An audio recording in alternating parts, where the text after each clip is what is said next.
बिस्मिल्लाहिर्रहमानिर्रहीम। अस्सलाम वालेकुम। आई होप आप सब ठीक हैं, आपके घर वाले भी ठीक हैं। सिस्टम मॉडलिंग पे ही हम इंशाल्लाह प्रोसीड करेंगे।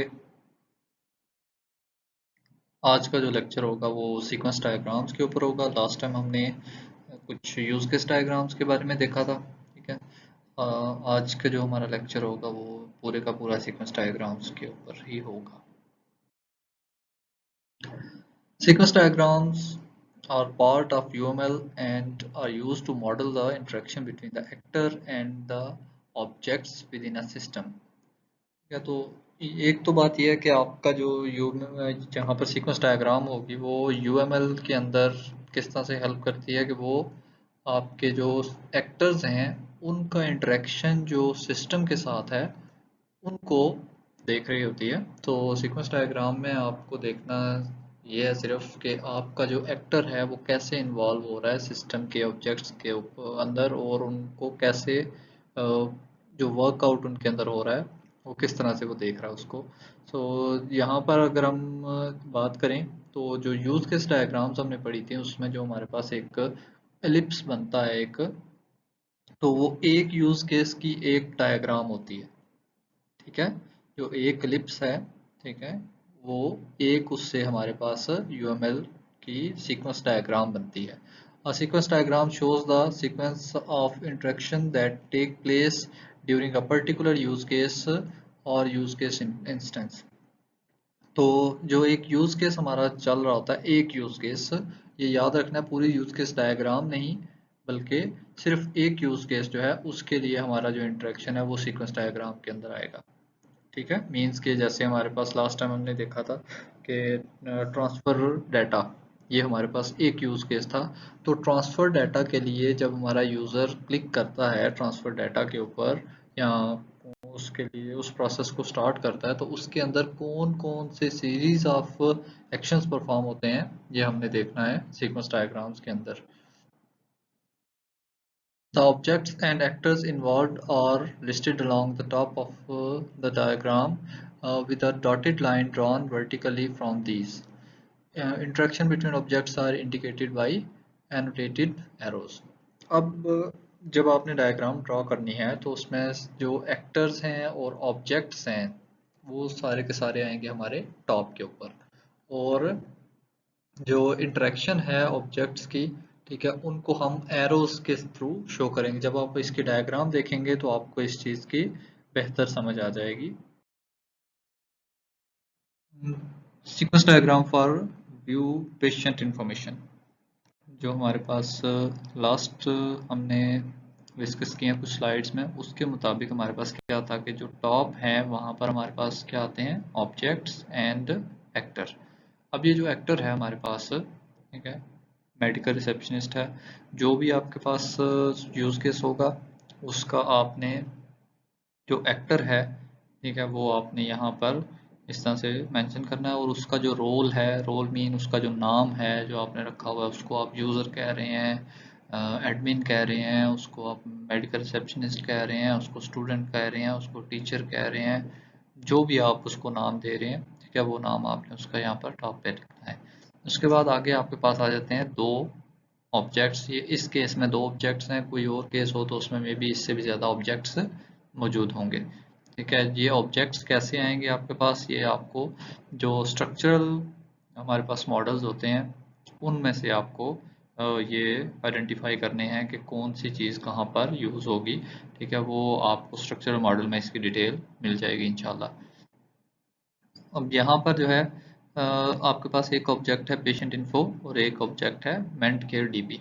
ये दो ऑब्जेक्ट्स जो हैं ये हमारे पास ज़रूरी हैं। हमने एक्चुअली करना क्या है, पेशेंट की इन्फॉर्मेशन को व्यू करना है। जब हम पेशेंट की इन्फॉर्मेशन को व्यू करना चाह रहे हैं तो उसके लिए हमारे पास हम रिक्वेस्ट करेंगे कि पेशेंट की इन्फॉर्मेशन भेजी जाए, ठीक है, और वो डाटाबेस से पिक करके हमारे पास लाई जाएगी।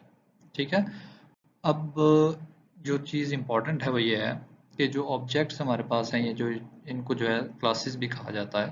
ठीक है, ये जो ऊपर पेशेंट इन्फो और मेंट केयर डीबी है ये क्लासेस भी कहलाती हैं। तो इन क्लासेस के अंदर फंक्शंस होते हैं, जैसे आपने प्रोग्रामिंग फंडामेंटल के अंदर फंक्शंस को पढ़ा होगा। तो आपने इनके किसी एक फंक्शन को कॉल करना होता है, ठीक है। जब भी आपने कोई काम करना है अपने सिस्टम किसी के अंदर, तो कोई फंक्शन जो है उसी के थ्रू ही काम करना है। तो वो जो फंक्शन है वो हमारे पास यहाँ पर लिखा होगा व्यू इन्फो PID। अब ये PID शो कर रहा है पेशेंट आईडी। ठीक है, जब भी आपने किसी की इंफॉर्मेशन देखनी है तो उसकी आईडी आपके पास होनी चाहिए, तो वो एज आर्गुमेंट आप यहाँ पर पास करते हैं किसको, इस क्लास के अंदर, इस जो फंक्शन मौजूद है व्यू इन्फो का उसके अंदर। ठीक है, तो आप पेशेंट आईडी देंगे, उसकी इंफॉर्मेशन के लिए ये वाला फंक्शन एक्सेस होगा। ठीक है, और ये इस क्लास को, इस ऑब्जेक्ट को रिक्वेस्ट चली जाएगी। अब ये जो है ये आगे रिक्वेस्ट करेगा और उसकी इंफॉर्मेशन की रिपोर्ट मांगेगा। उसमें इन्फो होगी, आईडी होगी और यूज़र आईडी होगी।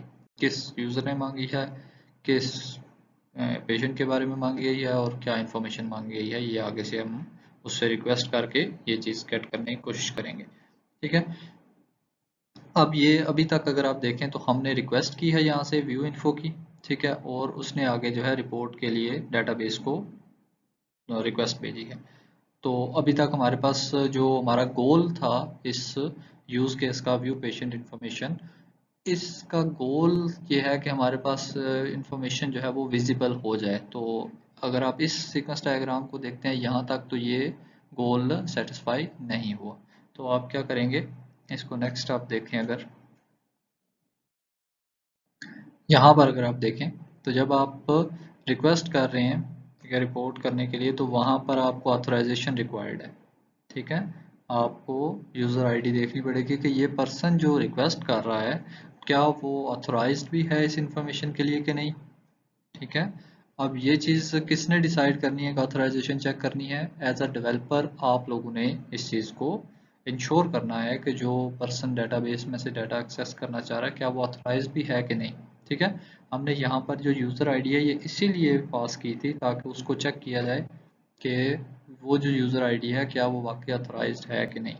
ठीक है, तो ये ऑथराइजेशन की भी एक क्लास या ऑब्जेक्ट जो है वो भी हमारे पास आ गया। अब इसमें जो है ऑथराइजेशन की रिक्वेस्ट की जाएगी और हमारे पास ऑथराइजेशन वापस आ गई। स्टिल जो हमारे पास एक था कि जो गोल था वो अभी तक अचीव नहीं हुआ। ठीक है, तो अभी मीन्स कि ये डायग्राम जो है वो कंप्लीट नहीं है।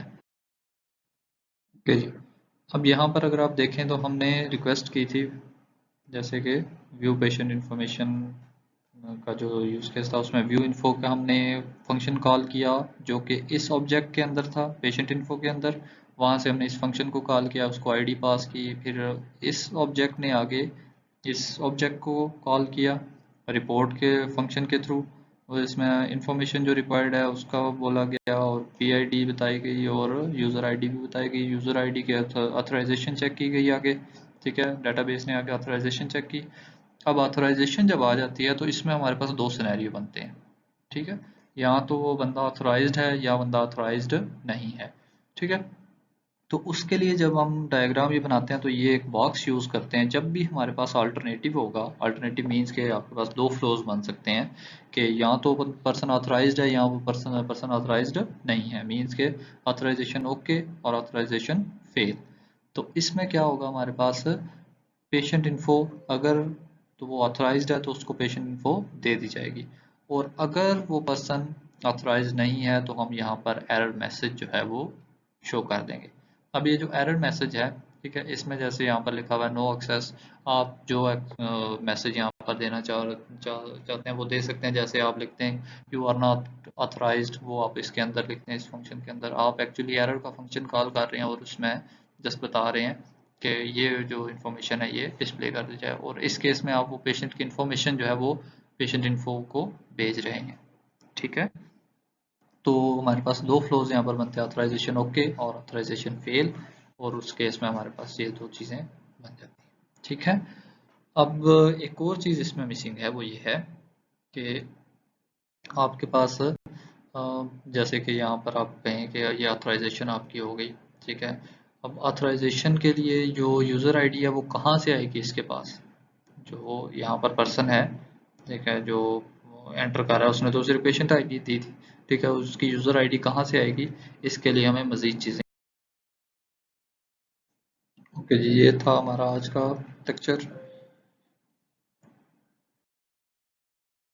अपना बहुत सारा ख्याल रखिएगा, अल्लाह आपकी हिफाजत करे।